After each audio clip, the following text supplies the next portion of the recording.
On behalf of the School of History, Philosophy, and Religion, I want to invite you to this event celebrating the publication of Professor Courtney Campbell's new book, Bearing Witness, Religious Meaning in Bioethics, which has just been published by Cascade Books. So I want to say thank you to Shipper, to Suzanne, who does so much work for us, to Nicole and Natalia, to everyone who makes these events possible. So today's event is especially meaningful and celebratory for three reasons. One, for those of us who encounter Courtney Campbell daily as his students, his colleagues, his friends and family, we rarely get to see the absolutely pure scholar side of him. I know his insights and his patience from long faculty meetings or the eagerness of the students who come to his office hours, but I rarely get to encounter his work as a thinker, an analyst, a researcher, someone who's contributing to a scholarly conversation in a specialty that's removed from my own. And I think we're in for a real treat getting to hear Professor Campbell share some new insights from his book. Second reason this is a joyful occasion is the sheer facticity of this new book is quite impressive because Professor Campbell devotes so much of his time and energy to his students, to his colleagues, to the religious studies major, to the program in medical humanities, to making things run smoothly here, to getting things done, and to helping others. And also contributing to his faith community, spending his time with his children and now his grandchildren. Courtney Campbell is not the professor who secludes himself in his office to pursue uninterrupted research. His office door is usually open, I know, because I share an office space with him. And I'm not sure exactly where he found the time and solitude to write such an impressive and relevant book, but undoubtedly it took a great deal of commitment and sacrifice to accomplish this. And finally, this event is wonderful because it gives us a rare chance to turn the spotlight on Courtney Campbell and to celebrate him. As those who know him can attest, Courtney is not a prideful or boastful person. He embodies the biblical admonition to do good work so quietly that your left hand doesn't know what your right hand is doing. And so it's a special pleasure today to focus on a person who works so quietly and humbly, never seeking attention or asking for praise. We get to celebrate him and what he has accomplished, and celebrate all the good things that he contributes to his students, his colleagues, and his scholarly field. Now, academic introductions follow a standard formula: position, training, publications, courses, and the list, of course, is impressive for Professor Campbell. He received his BA from Yale University, his MA and his PhD from the University of Virginia. After completing his doctorate, he worked as a research associate at the Hastings Center, a think tank for medical ethics. He came to OSU in 1990, nearly 30 years ago. And while he is currently the Hunter Professor in Religion and Culture, he has also previously served as the Chair of Philosophy, the Department Director for the program in Ethics, Science, and the Environment. One principal reason that Courtney Campbell came to OSU was he saw OSU and Oregon as a social laboratory for many of the difficult ethical issues in medicine. He's authored numerous articles on the controversial Oregon Death with Dignity Act and the Oregon Health Plan. He's also authored papers for the National Bioethics Advisory Commission on the ethical question of human cloning and research on human tissue. These are all such relevant topics for us. He's published articles, chapters, and books on topics ranging from reproductive technology to palliative care and hospice settings. But his work extends into important interpersonal spaces. Courtney Campbell has developed several undergraduate certificate programs, including those in applied ethics, medical humanities, and religion and culture. He also teaches popular and important and challenging courses on biomedical ethics, death and dying, pacifism, just war and terrorism, and religious pluralism. But a standard academic introduction just won't cut it for someone like Courtney Campbell. There's a lot more to him than academic pedigree and publications. In fact, I polled some of Professor Campbell's students, colleagues, former colleagues, and even former cohorts from graduate school, asking them what they think are the most salient or distinctive things about him. And there was surprising unanimity among people who have known Courtney for many, many years about the things that are distinctive about him. One of his longtime colleagues at OSU, who taught with Courtney for nearly 20 years, called him an adventurer and an explorer, emphasizing that not only does his intellectual work push bravely into some of the most complicated and intimate spheres of human experience, those untraveled terrains that most people studiously avoid, the beginning and the end of life, But his interests and heart lead him into some of the less traveled spaces of the natural world too, to mountains and to wilderness. As one former colleague reflected, the best way to know Courtney is to take a hike with him. And I agreed. Summiting Mount St. Helens, overly you summit the crater, not the top anymore. Summiting Mount St. Helens with Courtney not once but twice, I experienced his quiet leadership, his love for the bare rock and open sky of high up places, his appreciation for the fine details of a trail, his delight in knowing the names of the flowers that are blooming. He really has an impressive botanical knowledge, and his steady encouragement to press on through exhaustion and hard terrain. Other colleagues highlighted Courtney's integrity, which suffuses everything he does. Courtney is the kind of scholar, colleague, teacher, and friend who thinks deeply about what the right course of action is in every circumstance. His words are carefully chosen to bridge divides, light up flagging spirits, and create understanding in place of conflict. His actions always flow from a deep reservoir of goodwill towards others, which means he rarely chooses the easiest path, but he always chooses the one that increases peace and justice and respect for others. And I've seen this time and time again, as I know his colleagues can assent to. We don't hear the word integrity very much these days, but Courtney Campbell exemplifies integrity, a way of being in the world that exemplifies doing the right thing. And finally, people spoke of Courtney's quiet faith. Courtney does not make a show of his own religious experiences or convictions, but it is abundantly clear that his religious values are not just abstract ideas or playthings that scholars analyze, but rather values have shaped him and his perspective deeply. And these values in turn shape all of those who interact with him, encouraging us toward deeper, richer, more inclusive and humane ways of being in the world. So I'm very honored to have been able to introduce Courtney Campbell to you and to offer a few words about him. And now won't you please welcome him to the podium to share some of his new book, Bearing Witness, with us.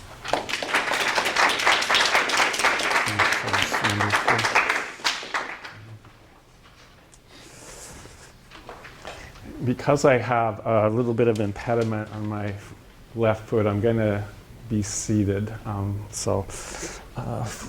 Which you all are, so we'll be on common ground. But thank you very much, Amy. I mean, that was really kind of a drop the mic introduction. I have to say I don't know quite how to follow up on that or live up to it. But thank you all for coming. I appreciate so many of you being here. I really hope that this will be more of a conversation than a presentation. I'll do a couple of things from the book, but I hope to just kind of pose some questions that can engage us in a kind of conversation.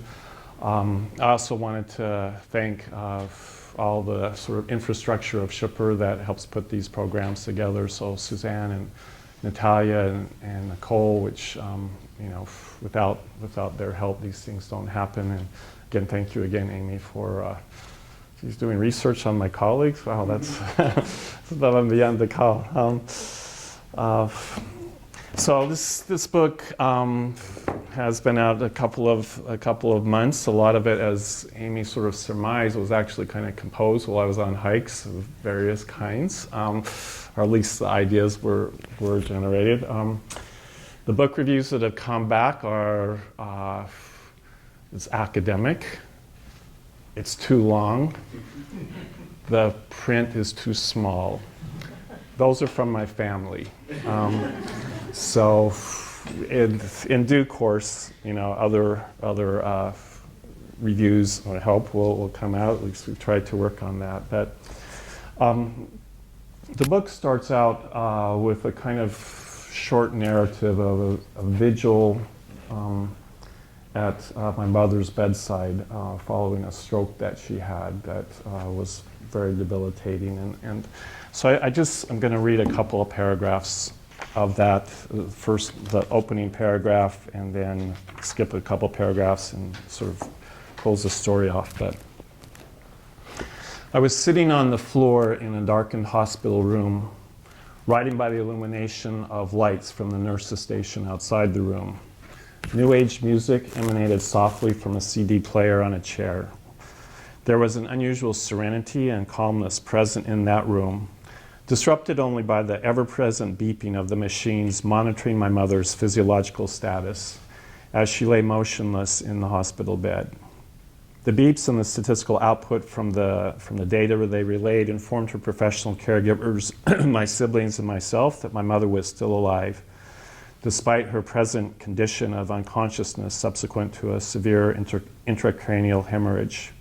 Every 2 hours, a nurse would enter the room, record the vital signs data, check the status of the fluids sustaining my mother's biological organism, and then leave us again to the shadows of the room and of life itself. I had felt quite helpless and very disempowered through this experience, sentiments in part attributable to what seemed to me to be a depersonalized medical staff trained to disclose as little information to myself and family members as was possible.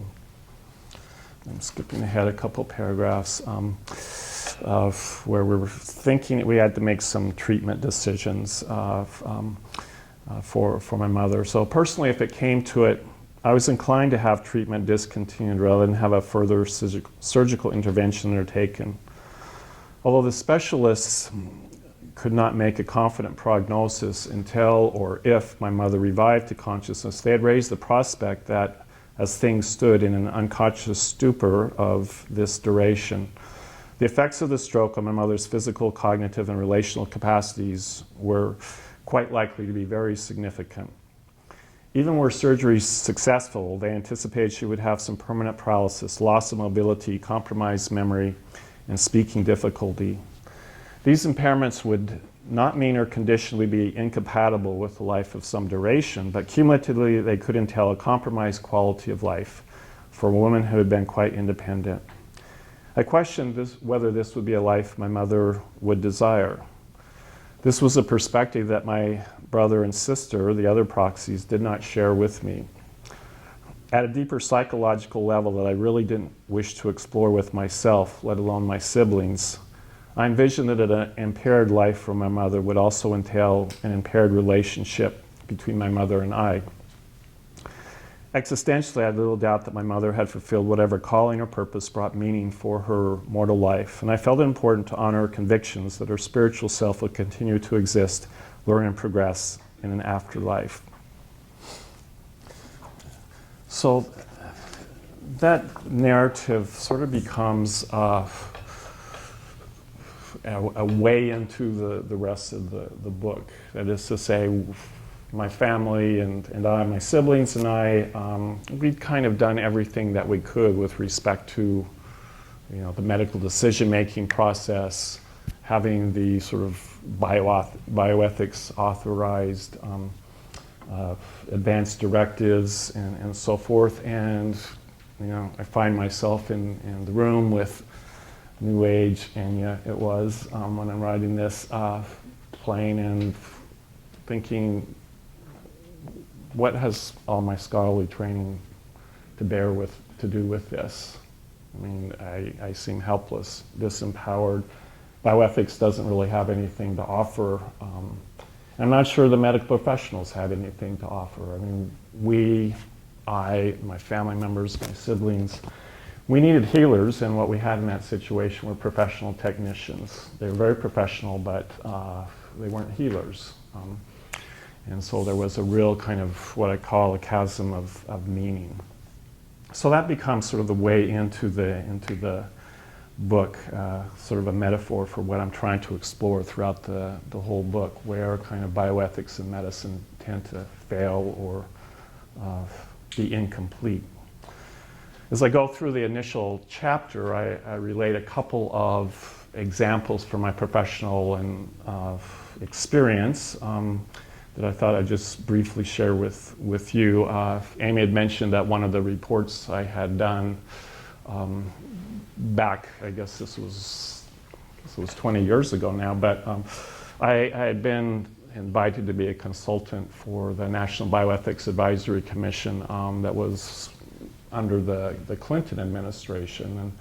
And they had just, as part of their process, they had been asked by the president to take up what was then the new issue of reproductive human cloning. It had for a long time been science fiction and fantasy, and now it had become, at least mammalian cloning, to become a scientific reality. And so They were exploring sort of the policy issues pertaining to that. Should the federal government get involved in some way, regulation, prohibition, funding, and so forth. And I was invited by that commission of 14 people, very distinguished people, to do a sort of overview piece. It turned out to be 60 pages on just religious perspectives on the human cloning discussion,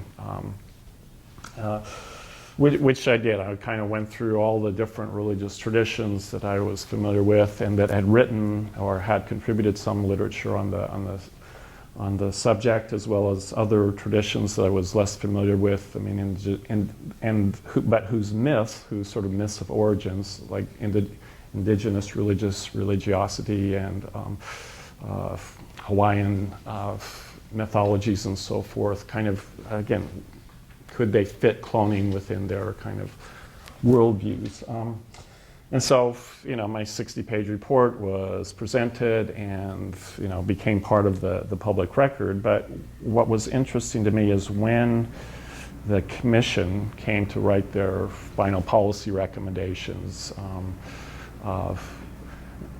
the term religion, let alone the work that I had done, had been completely eviscerated from the final chapter. And what religion had become assimilated into was culture, okay, which really begs a lot of questions about the relationship of religion and culture. But that's the politically safe way to talk about religion when you have to make a recommendation on public policy. So part of me got that, and part of me was still a little bit jolted by that. A couple years later, I was invited to be a consultant for the American Academy for the Advancement of Science, as they were doing a study on what was at the time a new technology, or the research on human embryos and stem cells for potentially curing various kinds of diseases. I was asked as part of that, or at least my role became to write up, again, a fairly descriptive study that looked at various religious perspectives on the status of human embryos, research on the embryos, and so forth. And I was asked to do this in particular because I was deemed to be the safe person on the panel, a person that could,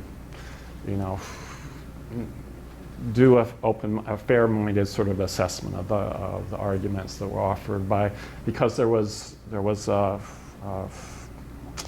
person who was on the panel from the National Conference of Catholic Bishops. There was also a person from the Southern Baptist Convention. They were deemed, in the background of how these things get written, they were deemed to be, had a stake in the issue and advocacy, and so I was the sort of safe academic. That's why I was appointed or asked to write my descriptive overview, and I thought I did a fairly good job. I looked at Roman Catholic, I looked at Southern Baptist, I looked at Islamic, I looked at Jewish, I looked at other Protestant traditions. It wasn't quite as comprehensive as the cloning report. But I thought it was a fairly good overview, and so I sent it to the chair of the committees and the advisory panel. Again, they were making advisory recommendations for what the American Academy for the Advancement of Science should say about this. And I sent it understanding that we'd be discussing it at the next meeting. So I go to the next meeting and I find out that my report had been entirely discarded.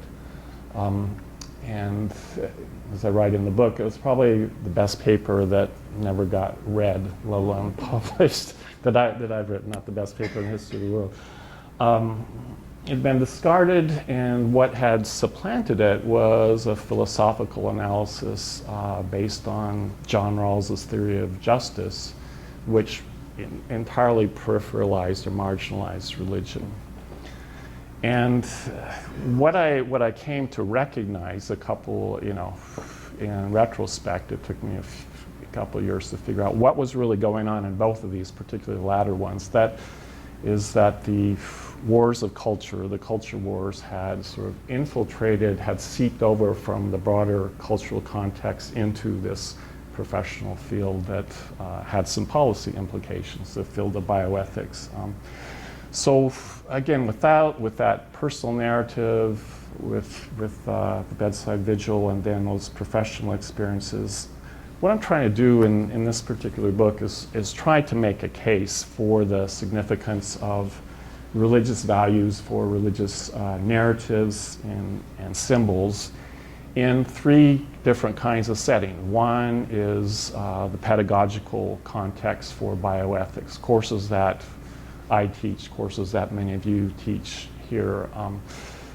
Is there a place for religious discourse in a classroom that is, and in a university that's oriented by secular values and the like?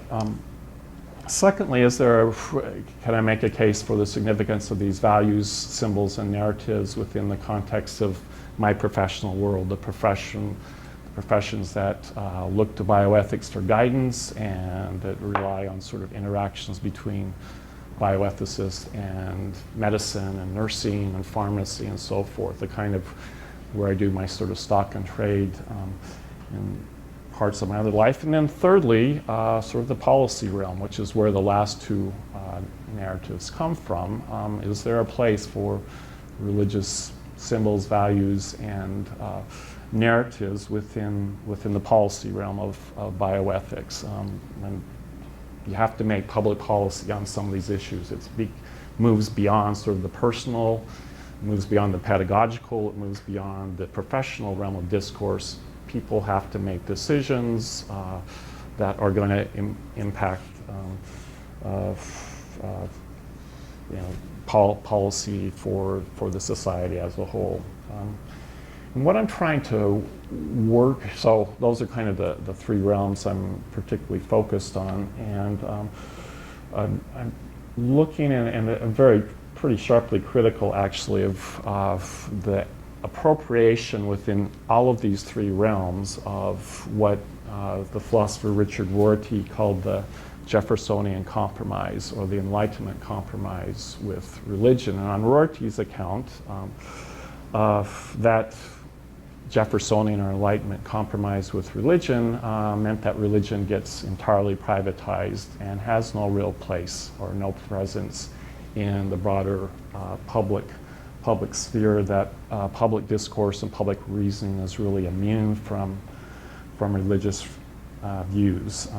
And religion, or you privatize religion, you would say, I mean, it's not that religion can't, within individual lives, within family context, within religious communities, it can provide a kind of source of a kind of quest for meaning, and poetry can do that just as well as religion on Rorty's views, but that becomes sort of a private kind of quest, and you leave the public square up for it's oriented by sort of appeals to public reasoning.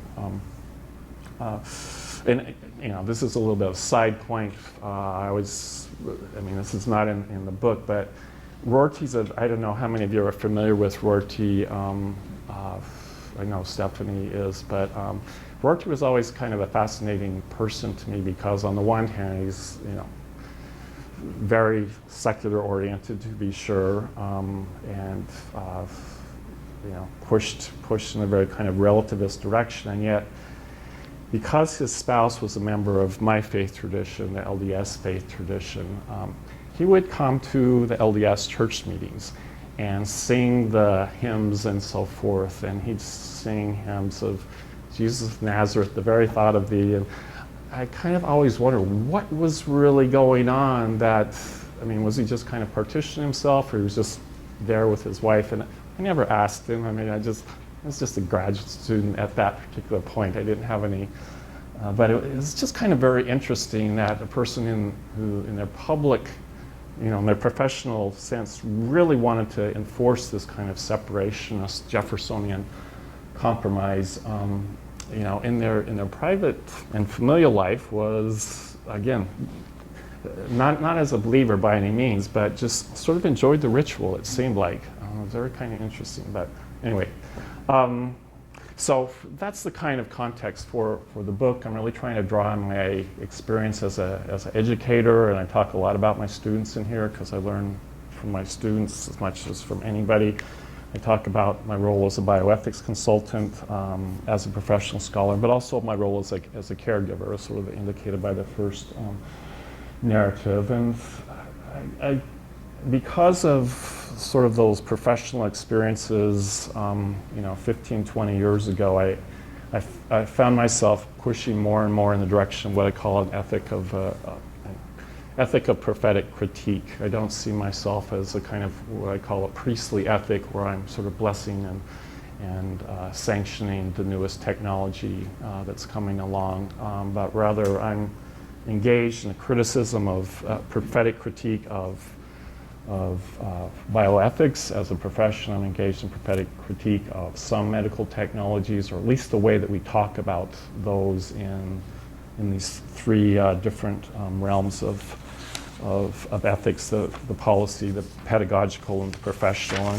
And most of those contexts, I'm really trying to ask, what is it that is being missed when we immunize our civic, our pedagogical, and our policy discourse from religious perspectives and narratives? What is left out, if anything? Again, for some people, this is sort of a non-starter kind of question, but what was I missing in the initial narrative? What does the field of bioethics, what might it miss? I mean, insofar as bioethics has taken itself to be sort of one form of the liberal society that is agnostic about the good life and the good person, insofar as that's the case, and bioethics has sort of appropriated liberal political philosophy in that regard, what's missing from that, if anything of significance? Is anything missing from contemporary medicine when it sort of leaves questions of meaning and the issues of ultimacy that religion historically has addressed out of discussion? Is anything missing from the society? So again, my focus has been trying to engage in prophetic critique of those questions, and the language of bearing witness, sort of the title, comes from several kinds of areas. It certainly comes from within my own faith tradition. We have this language about that's part of my faith tradition about bearing witness of convictions, beliefs, in a public setting where one is kind of accountable for those beliefs, and it presupposes community. There's a lot that I do with that concept within the context of my religious tradition as a way to understand how religious narratives, symbols, and values can connect up with these broader societal, educational, and professional questions. I also draw on how the language of witness and bearing witness is used in the context of hospice and medical settings, where it's a very pronounced language of witnessing or bearing witness for some hospice caregivers that I've talked to. That's their defining characteristic, is they're witnesses to the suffering and the dying and the caregiving, the compassionate caregiving of others. And draw on sort of legal settings for understanding what it means to be a witness, or what it means to bear witness, to bear a truthful witness vis-a-vis a non-truthful witness in a legal setting, and also sort of the experience of patients and their own sort of self-narratives and the stories that they tell in literature and in other kinds of blogs and what have you. All those become sort of ways for me to try to get at this concept of bearing witness. One of the ways that I do this is I try to use narratives. I mean, I mentioned the importance of religious narratives, symbols, and values, and I try to use narratives to sort of disrupt, I think, or I guess the common term now is destabilize, but to disrupt what I think are the kind of conventional stories that bioethics and medicine tells itself, that are kind of self-interested, self-serving, and not at all, I think, helpful to patients and caregivers who are facing kind of decisions that I start off with in the first part of the book. When I wrote the discussion for the on human cloning for the National Bioethics Advisory Commission, one critic wrote that, drawing on what was involved in my chapter, said this manifests how religious reflection abolishes the hard ethical problems and evades painful tensions. Religious revelation provides the certainty that in all situations there is an unambiguously right thing to do. The only question is how to know God's will. Now I think that's really stupid, uninformed, and yet it was published in the New York Times Book Review as a source of authority, social source of authority. And so, again, it's one needs to think about, do religious narratives always just lead into a particular one thing to do and only one thing to do, in which the religious traditions are always trying to evade ethical problems or abolish hard ethical problems and evade ethical tensions, or do they sometimes create those? So I wanted to just give a way that I try to, just a sort of short example of this, about the way that religious narratives or versions of religious narratives can actually create moral problems rather than abolish the painful tensions that this particular critic said of my work. What I'm trying to get at here is that in a prophetic ethic, or an ethic of critique, the way that you try to restore moral balance and moral orientation to a community, to a profession, to a classroom, is you try to restore morality by what I call restoring. You tell a new story, or you tell a different story. So there's an effort by the prophets, the prophetic witness, to restore the community's morality by telling a new story, by restoring. And so here's kind of my new stories that are based on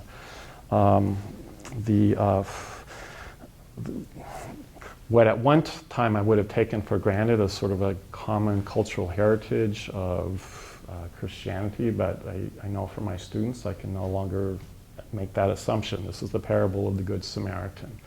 And when I ask my students, what's that story about? Maybe one or two have a little bit of a clue, but most of them don't. I mean, it's part of the sort of legacy of a narrative legacy that has actually been very influential in medicine, but I think is gradually, dissipating. Maybe, I don't know, maybe you can tell us differently from Florida State, but in Oregon, it's pretty well gone in my students' understanding. But anyway, I'm not going to take the time to go over the narrative for you. I hope that you have the sense of it. But how might we think about this differently? How can we trouble this narrative in a way that sort of creates moral problems and creates hard problems and not evades them? So consider the following.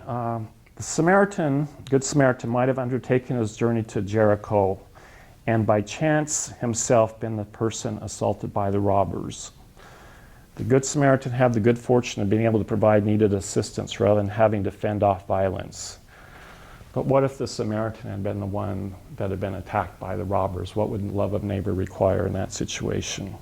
Second example, what I call a risk-field rescue. The Samaritan might have come upon the wounded traveler not after the assault, but by chance as the assailants were surprising the traveler and the assault was just beginning. In the biblical narrative, the Samaritan had the good fortune of being able to provide needed assistance without placing himself at serious risk of harm.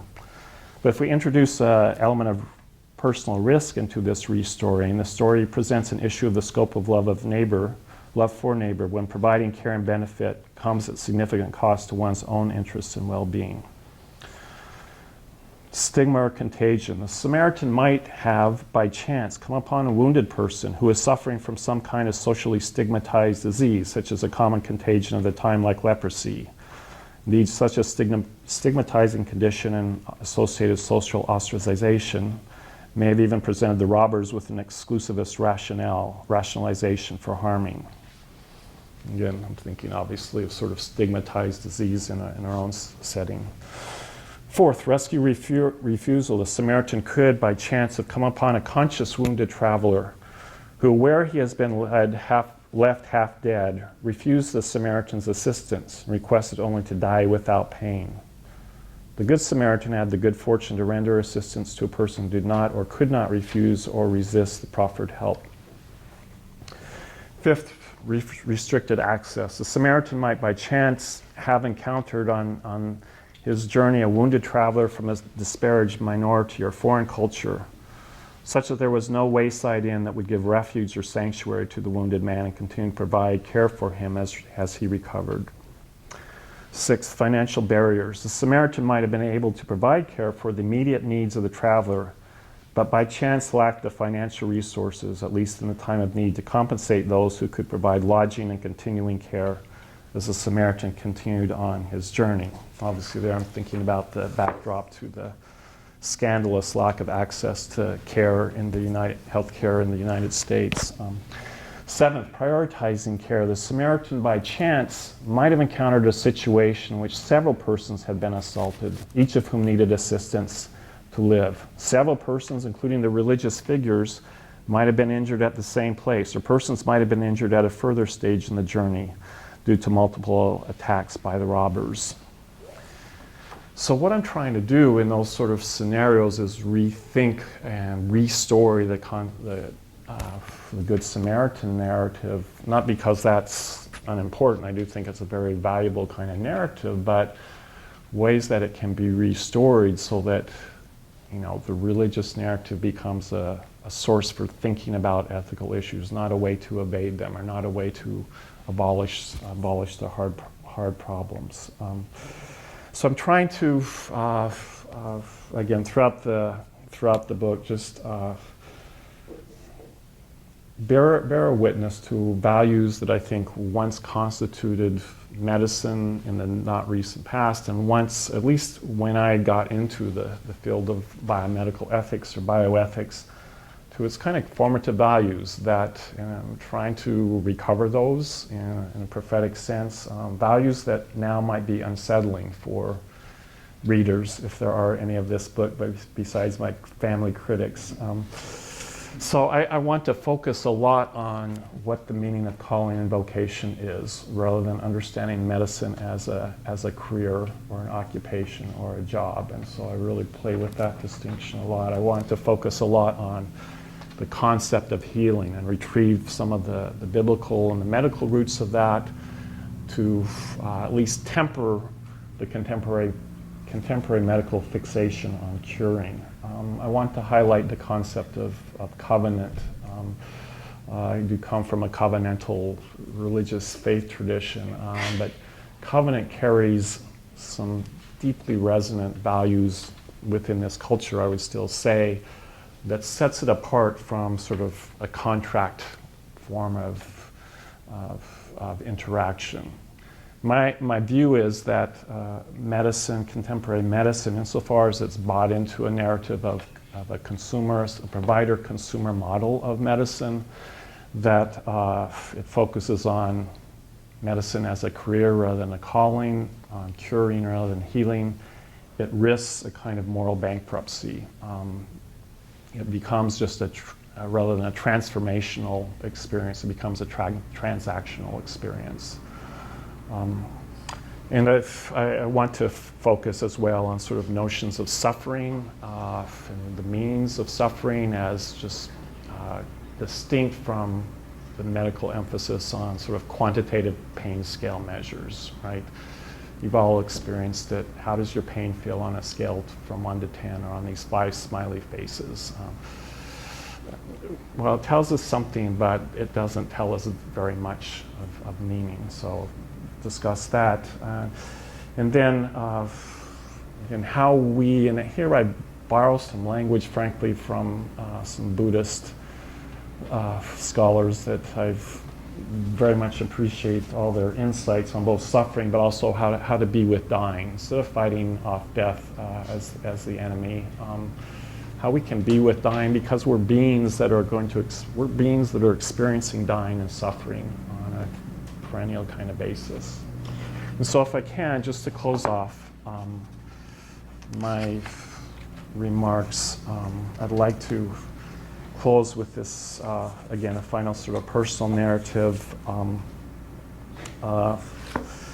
You'll understand why I read this, given what I've started from. I want to see, okay. So, I was working late in my office on a chilly and rainy fall evening when my intellectual focus was disrupted by my cell phone. My sister was on the other end, and after our mutual greeting, she got straight to the point of her call. Court, I'm calling you with the message you've been dreading receiving for the past 12 years. As the words lingered momentarily, I quickly raced through several possible scenarios about a dreaded message 12 years in the making. Had something happened to my sister? Was there a relationship problem somewhere in our extended family? I simply was not prepared for the actual message my sister delivered. I want to tell you that our mother passed away in the hospital about 15 minutes ago. I was immediately both stunned and emotional. My sister and I had exchanged emails just a couple of hours previously, discussing arrangements for my mother's home health care. We had been told by a hospital nurse earlier in the day that our mother would shortly be discharged after a 2-day hospital stay, accompanied by instructions for rehabilitation. We've been seeking clarity from her attending physician on the post-discharge plan of care. How was her dying even the same evening, even within the realm of possibility? I could not hold back the tears as I recognized my mother had died alone, with no loved ones or family members to accompany her on her final mortal journey. I had visited my mother the week previously, and though it was clear she was experiencing the physical infirmities and disabilities of her stroke, her mind remained alert and sharp as ever. At the end of my visit, I gave my mother a kiss on her aged and wrinkled face. We exchanged expressions of love, and I left for the airport. Within a few days following, the ordeal repeated itself. My mother experienced facial paralysis upon waking for the day and an inability to form or vocalize words. The admitting physician did not want my mother to stay in the hospital, or wanted my mother to stay in the hospital for observations for a short period of time, a proposal that did not go over well with my mother. But she eventually relented, which was taken by the staff to be authorization for staying in the hospital. At this juncture, an oasis of humanity in the midst of a depersonalized institutional setting emerged. A different physician contacted my sister, indicating that he was reticent to discharge our mother to her home without a more structured and higher level care that could be provided by her home health aides. He recommended that my sister read the best-selling book by physician Atul Gawande, Being Mortal, to gain some insight into the likely course of our mother's remaining life. And the conversations that my family needed to have regarding my mother's home and hospital care. The physician then made a specific recommendation for hospice care. My sister was surprised, being aware that hospice is typically utilized in situations where death is certain and relatively near in time, asked whether the physician believed our mother was nearing death, parenthetically, and unspoken, if there would be time for the family to gather as families have always done. The physician replied that while one could never be certain in these kind of matters, he was confident she was not close to death. The recommendation for hospice would mean that the care my mother needed, including rest and transport, could be provided without necessitating ongoing frequent trips to the hospital. The physician had reviewed the prospect of home hospice care with my mother, and true to character, she replied, "I'm not ready for that. All the same, she agreed to stay in the hospital through the weekend. My sister was calling to initiate was calling the physician to initiate the conversation about the post-hospital care. A conversation which never occurred. What transpired over the final 2 days of my mother's life is best situated by a critique of medical callousness that Gawande presents in his book. Gawande acknowledges the importance of the dying role for both the dying person and the significant relationships in their lives. I'm quoting, "People want to share memories, pass on wisdoms and keepsakes, settle relationships, establish their legacies, make peace with God, and ensure that those who are left behind will be okay." He then proceeds to a biting indictment of technological society and medicine. Quote, "The way we deny people this role out of obtuseness and neglect is cause for everlasting shame. Over and over, we in medicine inflict deep gouges at the end of people's lives and then stand oblivious to the harm done." End of quote. I doubt I will ever understand the reasons my mother, myself, and my family members were denied precisely these meaningful moments of mortality by insensitive members of the medical and nursing professions, and by the depersonalization and fragmentation of a large healthcare institution. My mother's sister, likewise uninformed by the medical staff about my mother's condition through the course of the day, arrived at the hospital within 10 minutes after she died. When my sister called the hospital some 5 minutes after that, a male nurse answered my sister's inquiry by saying, "KC? Oh, she passed away a few minutes ago. There's a person here named L. Do you want to talk with her?" Conversations that we had been promised would happen between the attending physician and the physician on call over the weekend never happened. Conversations that we had been promised would happen between us and the attending physician never happened. Was it really so hard for anyone providing care for my mother to pick up a phone and call someone in the family? Or perhaps I should first ask, was anyone in the hospital providing care? Or did anyone care enough to see beyond the problem of a tired elderly woman who didn't want to be in a hospital bed, but who was not recovering from many maladies? Why was caring so hard?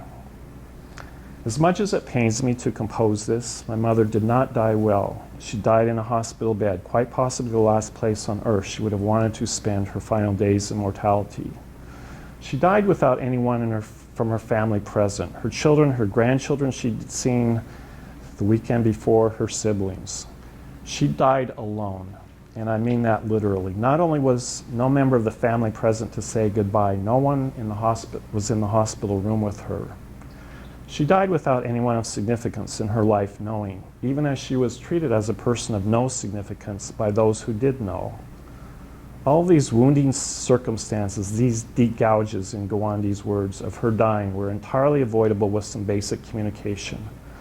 Perhaps not surprisingly, given the indifference displayed by the medical nursing staff, there was never any expression of condolences from the hospital staff. No statement like, "I'm sorry for your loss." My mother was a lost patient to them. Thank you.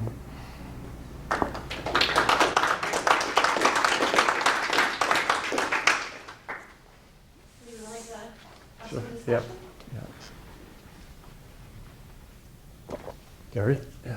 Courtney, one of the things that's begun to bother me, because I deal with some of the things that Courtney deals with only in a historical context rather than a present one, is the decline of conscience in our generation. And I'm not looking for people to blame, but I do think increasingly, and this has been going on for at least half a lifetime, it's no longer recognized that one has a personal conscience that are based on one's deepest personal, moral, religious, ethical values that one is unable to bring to the surgical table, to the hospital, to caring. And I've chalked up several egregious examples of this. Conscience used to be one of the great moral strengths of the Western tradition, dating all the way back to Socrates.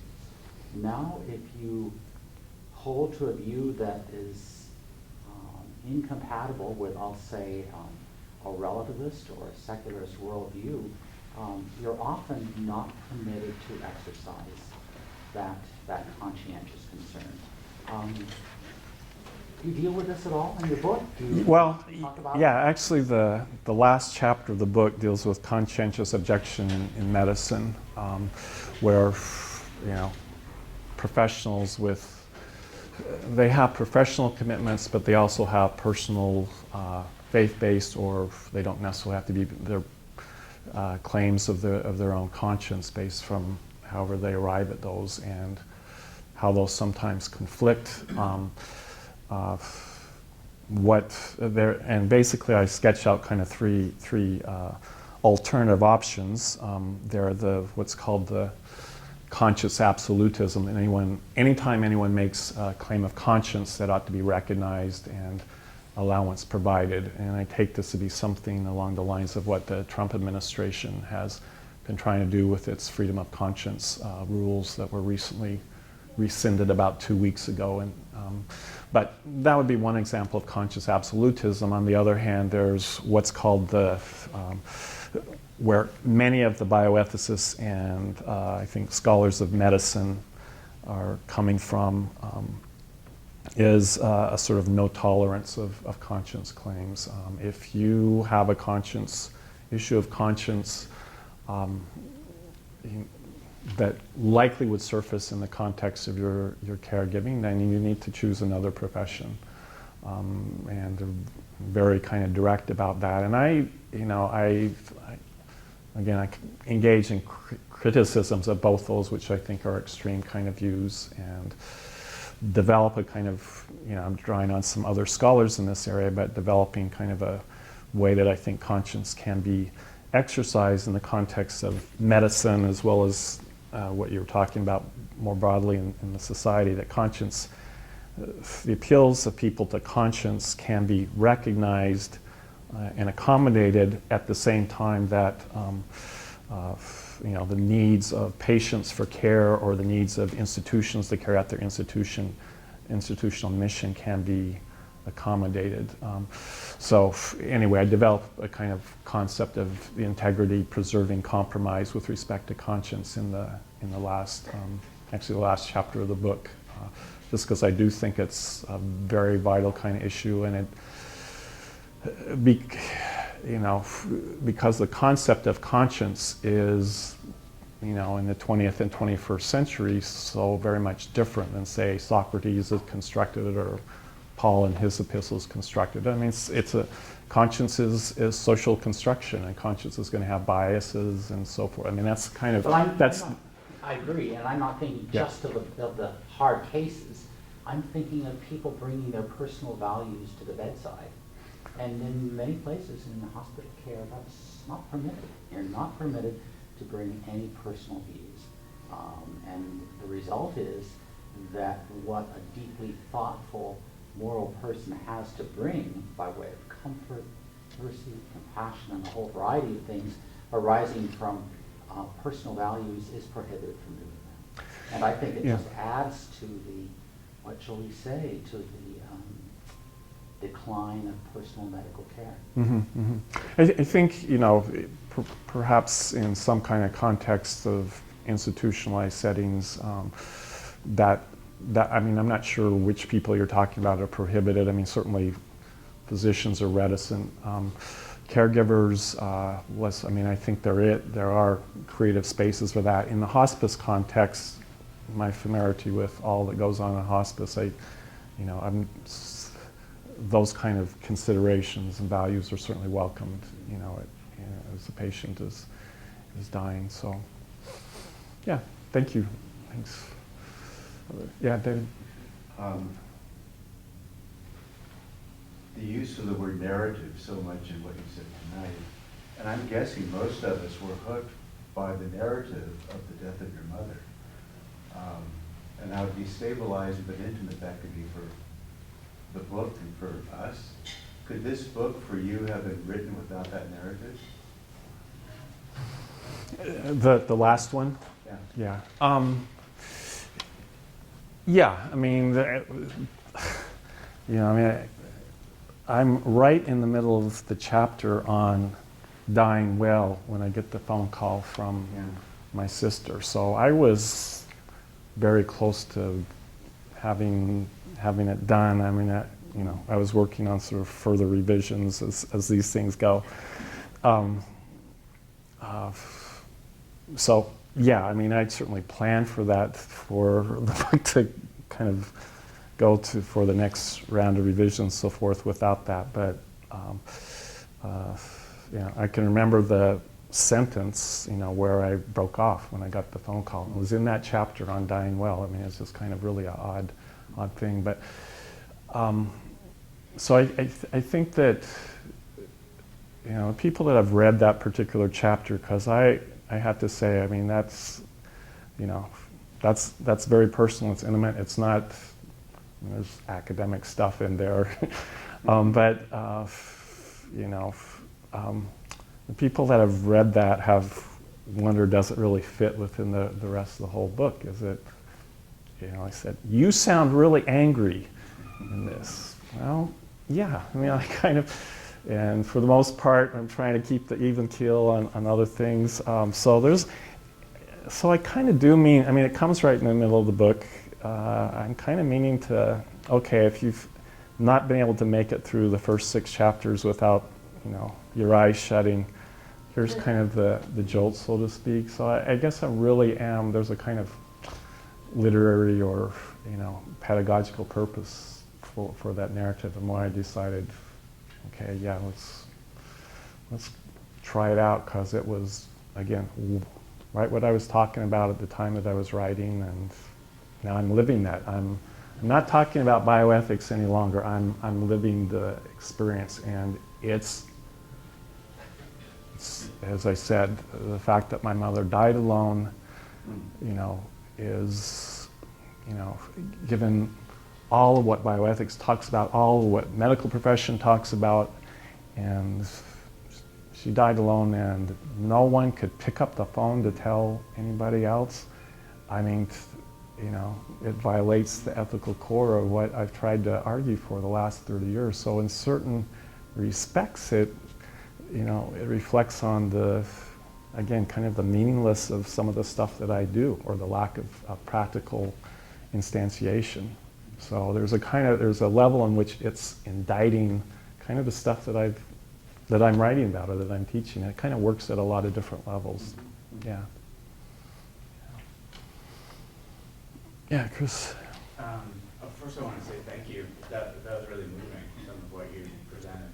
I spent a lot of the last 5 years in and out of the hospital, industrial complex, and hospice. And one thing that you just said about hospice that I thought was really impressive was how much you can bring into those places, your conscience, your morals, your values, however divergent they may be from the formal, say, denominational structures, depending on who's providing the care.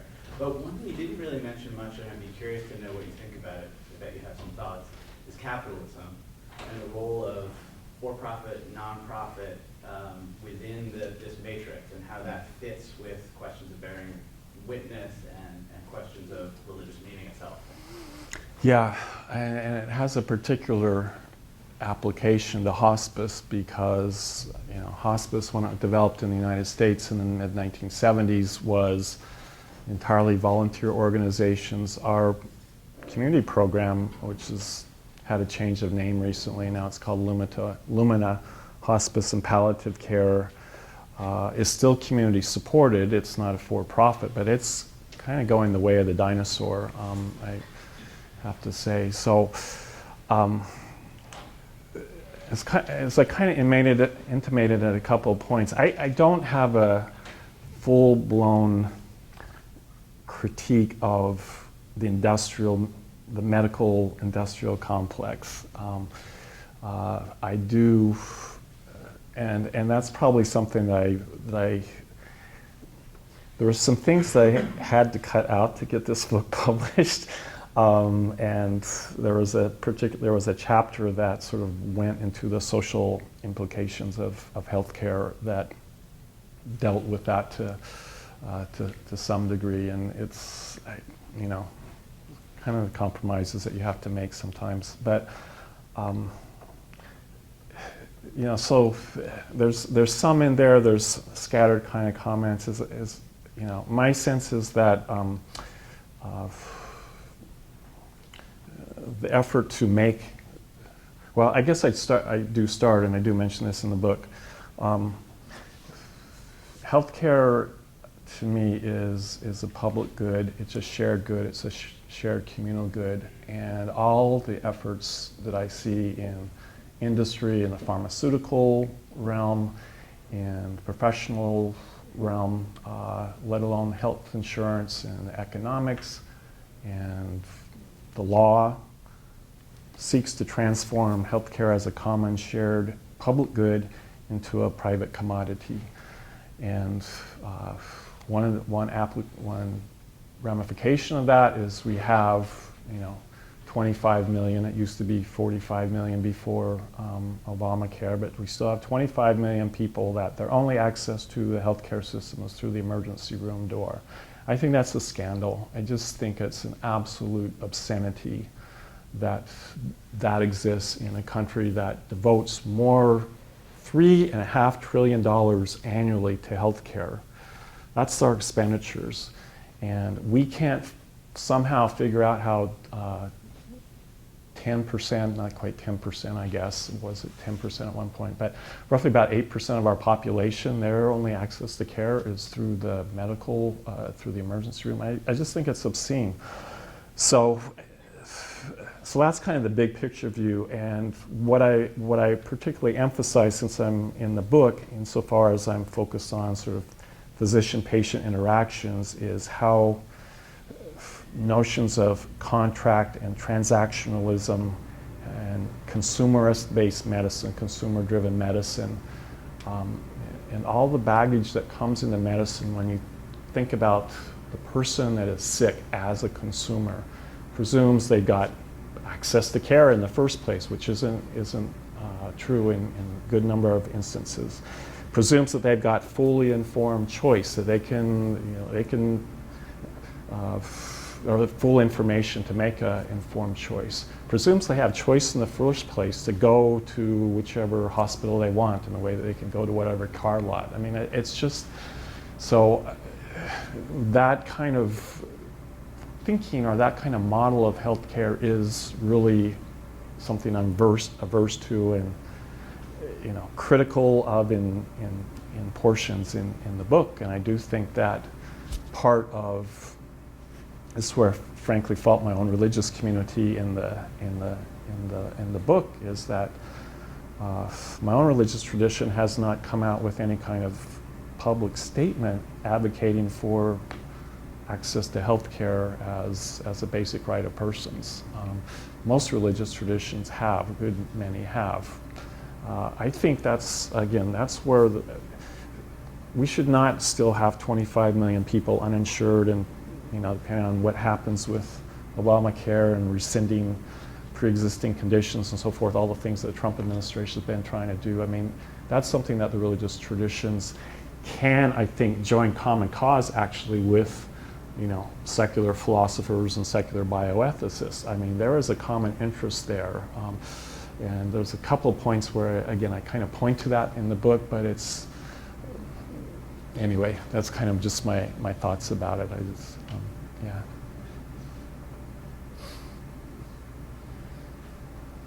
Well, thank you very much for all coming, and again, for Amy, for your wonderful introduction and for your attentiveness, and hopefully that last, I wondered about using that last narrative, because I didn't want to leave things on kind of a really dreary note, but that is kind of the world I kind of live in. I mean, that's, death and dying in medicine, death and dying in war, and so forth. And I tell my students that take my course, at least one of whom is here today, I'm not sure of any other, but that the reason that I'm willing to explore that place, which is very uncomfortable for me, but it draws on sort of a maxim from Kierkegaard that dying well is the highest wisdom of life. If you don't learn that wisdom in the course of dying, you need to learn that wisdom throughout the course of your life. And so if you explore dying, you find out what it is to fully live. And that's kind of why I go into those for some people, very, very dark spaces. For me, a dark space as well. But anyway, thanks so much.